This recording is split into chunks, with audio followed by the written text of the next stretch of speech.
নমস্কার, আপনারা দেখছেন ডিজিটাল বাংলা অনলাইন চ্যানেল। এই মুহূর্তে যে খবরের দিকে নজর রাখবো, ডিএ মামলার শুনানিতে সুপ্রিম কোর্টের তিরস্কারের মুখে রাজ্য।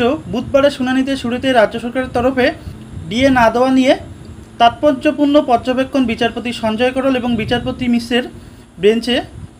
আদালতের পর্যবেক্ষণ, আগেরকার দিনে মহাজনদের মতো আচরণ করছে রাজ্য সরকার, টাকা জমিয়ে রাখা হচ্ছে, অন্য জায়গায় খাটাচ্ছে। বুধবার শুনানির শুরুতে রাজ্য সরকারি কর্মচারীদের সংগঠনের তরফে আইনজীবী সওয়াল শুরু করেন। 2006 থেকে 2008 সাল এবং 2019 থেকে 2021 সাল পর্যন্ত ডিএ না দেওয়ার প্রসঙ্গ উঠতেই এই গুরুত্বপূর্ণ পর্যবেক্ষণ বিচারপতির। মঙ্গলবার থেকে সুপ্রিম কোর্টে ডিএ মামলার দীর্ঘ শুনানি শুরু হয়েছে। মঙ্গলবার শীর্ষ আদালতের রাজ্য সরকারের হয়ে সওয়াল করেন আইনজীবী কপিল সিব্বল। বুধবার রাজ্য সরকারি কর্মচারীদের সওয়াল করার দিন।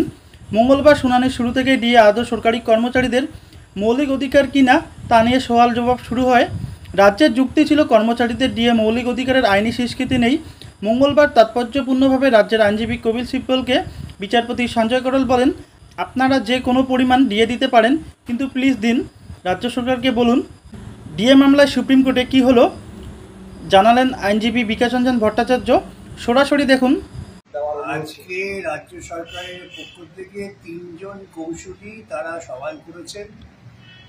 তাদের সওয়ালের মূল প্রতিপাদ্য বিষয় হচ্ছে রাজ্য সরকার যতটুকু দিয়ে দেবে সেটুকুই কর্মচারীরা পেতে পারেন, তার বেশি অধিকার কর্মচারীদের নেই।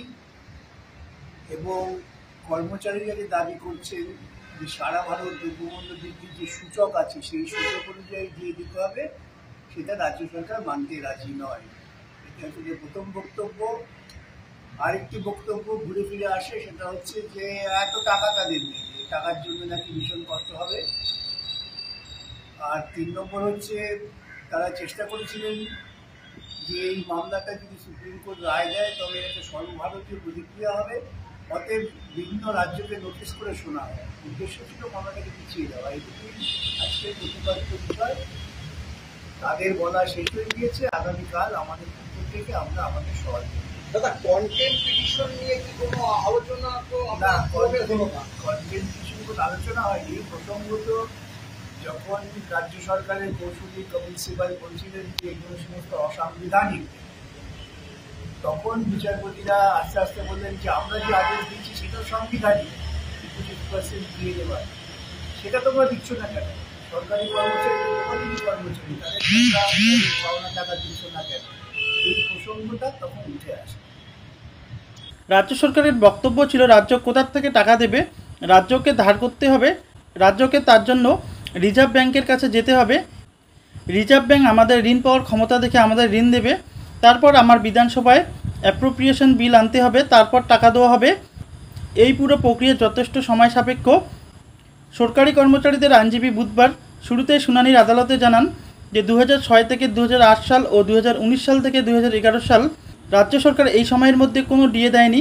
এই কথা শোনা মাত্রই বিচারপতি সঞ্জয় করল তাৎপর্যপূর্ণভাবে বলেন, আগেরকার দিনে মহাজনদের মতো রাজ্য সরকার আচরণ করছে, টাকা জমিয়ে রেখে অন্য জায়গায় খাটানো হচ্ছে। এবং ডিএ মামলায় শীর্ষ আদালতের কড়া ভর্ৎসনার মুখে রাজ্য সরকার। তো আজকের ভিডিওটি এই পর্যন্তই। পরবর্তী কী আপডেট আসছে অবশ্যই আপনাদের জানাবো। এই বিষয়ে আপনাদের কী মতামত অবশ্যই কমেন্ট বক্সে জানান। ধন্যবাদ।